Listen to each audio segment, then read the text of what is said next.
Bathrooms and budgets, both issues taken up on the House and Senate floors today. Let's start with House Bill 752, which would make it a misdemeanor to use a bathroom, changing room, or locker room that does not align with an individual's gender assigned at birth. If it's a repeated offense within 5 years, it then becomes a felony, potentially punishing an individual to upwards of 5 years in state prison. The bill's sponsor says this is about targeting intentional use, not people making mistakes. Mistakenly going into a room is covered and would be covered when the police come and do the interview. This is talking about knowingly and willfully, intentionally going in for the wrong reasons. Indecent exposure does happen all over, and this is to tighten up the indecent exposure laws where people intentionally take this opportunity to perpetrate something on women's spaces.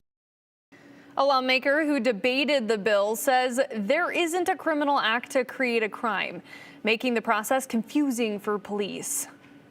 We're about to create a crime when there's no criminal act.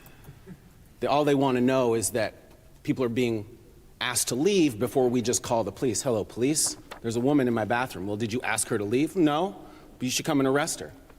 That's going to be very complicated for them. And all they were asking for was a very reasonable fix to address that.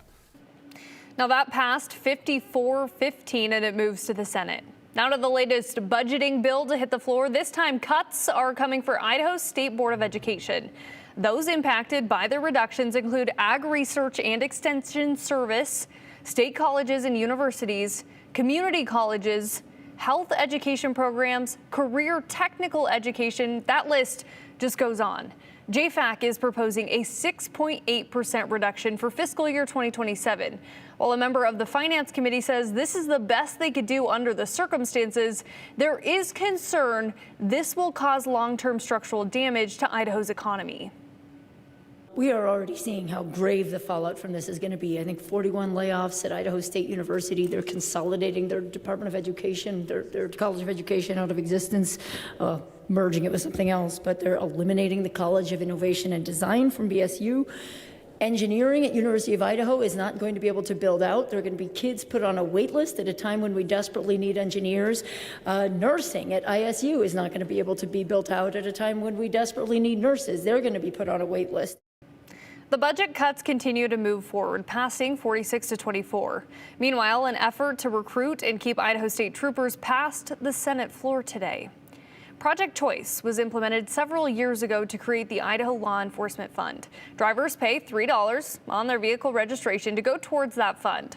Senate Bill 1379 would up that cost, $5, to a total of $8.